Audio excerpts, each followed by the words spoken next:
চিংড়ি মাছ দিয়ে এরকম চচ্চড়ি একটিবারের জন্য হলেও বাড়িতে বানিয়ে খেয়ে দেখতে পারো। গরম ভাতের সাথে দারুণ জমে যাবে। রইল আজকের এই চচ্চড়ির রেসিপি।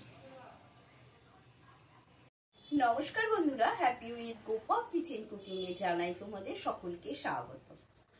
আজকে আবারও হাজির হয়ে গেছি নতুন একটি রেসিপি নিয়ে। রেসিপিটি প্রথম থেকে শেষ পর্যন্ত দেখার অনুরোধ রইল। যারা নতুন বন্ধু এখনো চ্যানেলটি সাবস্ক্রাইব করোনি, তোমাদের কাছে অনুরোধ রইল চ্যানেলটি সাবস্ক্রাইব করে নেওয়ার, পাশে থাকা বেল আইকনটা প্রেস করে দেবে যাতে আমার রান্নার নিত্য নতুন নোটিফিকেশনগুলো সবার আগে তোমাদের মোবাইলে পৌঁছে যায়। রেসিপিটি বানানোর জন্য এখানে নিয়েছি পুঁই মিটুলি বা পুঁই শাকের ফুল। এখানে নিয়েছি 200 গ্রাম চিংড়ি। চিংড়ির খোসা ছাড়িয়ে পরিষ্কার করে ধুয়ে নিয়েছি। আলু, কুমড়ো, বেগুন ডুমো ডুমো করে কেটে ধুয়ে নিয়েছি। 10-12টা কাঁচা লঙ্কা। গ্যাসে একটা কড়াই বসিয়েছি। কড়াইয়ের মধ্যে দিয়ে দিচ্ছি সর্ষের তেল। সর্ষের তেলটা ভালো করে গরম করে নিয়েছি। তেলের মধ্যে দিয়ে দিচ্ছি লবণ, দিয়ে দেবো চিংড়ি মাছ, দিয়ে দিচ্ছি সামান্য হলুদ, আরও একটু চিংড়ি মাছ দিয়ে দিলাম। সব চিংড়ি মাছগুলো হালকা করে ভেজে নেব। চিংড়ি মাছ বেশি ভাজার প্রয়োজন নেই। চিংড়ি মাছগুলো ভাজা হয়ে গেছে, এবারে তুলে নেব। চিংড়ি মাছগুলো ভেজে তুলে নিয়েছি। এবার এই তেলের মধ্যে ভেজে নেব বেগুন। বেগুনের মধ্যেও দিয়ে দিচ্ছি সামান্য লবণ।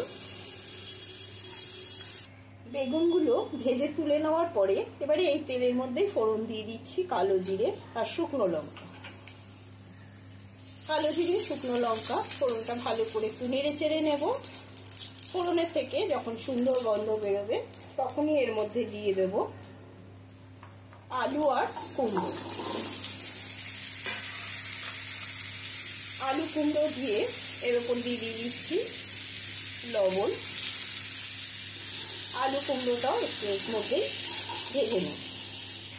আলু আর কুমড়োটা যখন হালকা ভাজা ভাজা হয়ে আসবে তখনই এর মধ্যে দিয়ে দেব পুঁই মিটুলি।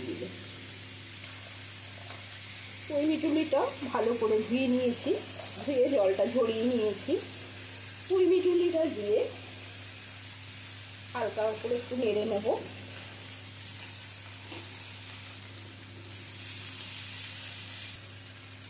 পুঁই মিটুলি দিয়ে নেড়ে চেড়ে নিয়ে এবারে ঢাকা বন্ধ করে দিচ্ছি। এবারে একটা মিক্সার জারের মধ্যে দিয়ে দেবো পোস্ত। এখানে নিয়েছি বড় চামচে 2 চামচ পোস্ত। পোস্তটা শুকনো ঘুরিয়ে নেব। পোস্তটা শুকনো ঘুরিয়ে নিয়েছি। এবারে এর মধ্যে দিয়ে দেব কাঁচা লঙ্কা। এখানে অনেকটা পরিমাণেই কাঁচা লঙ্কা আমি দিচ্ছি, ঝালটা তোমরা নিজেদের পরিমাণ বুঝেই দেবে। দিয়ে দেব সামান্য জল। আর নিয়েছি এখানে 1 চামচ কাসুন্দি। আমি এখানে কাসুন্দির ব্যবহার করলাম। তোমরা চাইলে পুরোটা সর্ষে বাটা দিয়েও করতে পারো, সর্ষে দিয়ে করলেও টেস্ট হয়। এবারে মিক্সিটা দিয়ে ঘুরিয়ে নেব। পোস্ত পেস্ট হয়ে গেছে। 3-4 মিনিট বাদে ঢাকাটা সরিয়ে নিচ্ছি।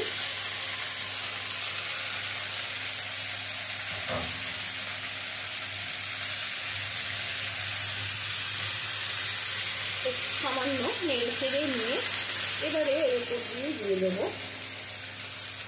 পোস্ত, কাঁচা লঙ্কা আর কাসুন্দি দিয়ে ভালো করে মিশিয়ে নেব। ভালো করে পোস্তটা মিশিয়ে নেওয়ার পরে এবারে এর মধ্যে দিয়ে দেব মিক্সার ধোয়া জল।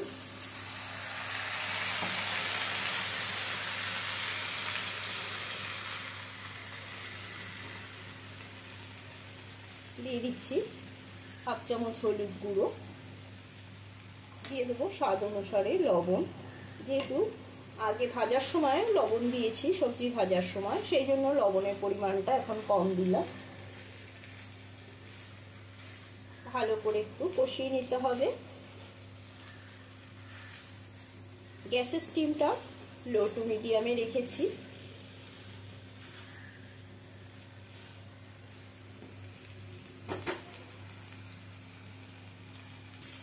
দিয়ে দিচ্ছি সামান্য চিনি।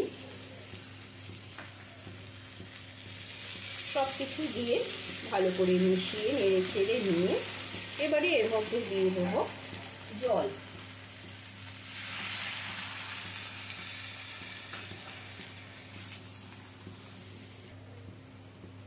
এখানে 2 কাপ মতন জল দিলাম। জলটা দিয়ে ভালো করে মিশিয়ে নেব।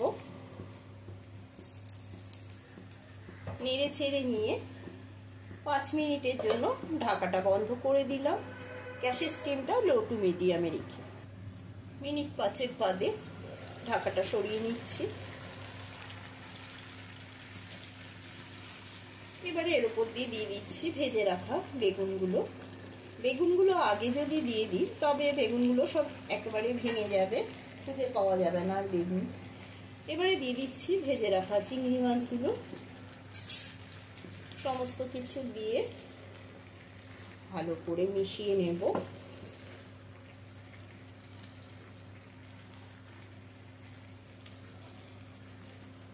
মিশিয়ে নিয়ে আবারও কিছুক্ষণের জন্য ঢাকাটা বন্ধ করে দেব। আবারও কিছুক্ষণ বাদে ঢাকাটা সরিয়ে নিচ্ছি।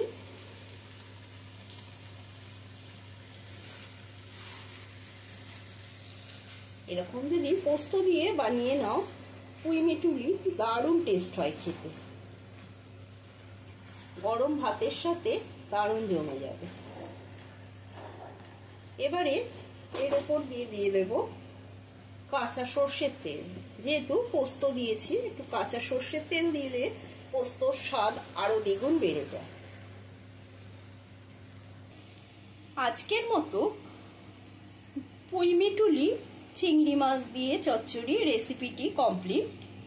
তোমরা যদি নিরামিষ পুঁই মিটুলি দেখতে চাও সেটিও আমার চ্যানেলে আছে। আজকের মতন এই পর্যন্ত। রেসিপিটি যদি তোমাদের ভালো লেগে থাকে তবে একটা লাইক দিয়ে দেবে, কমেন্ট করে অতি অবশ্যই জানাবে। সুস্থ থাকবে, ভালো থাকবে। ধন্যবাদ।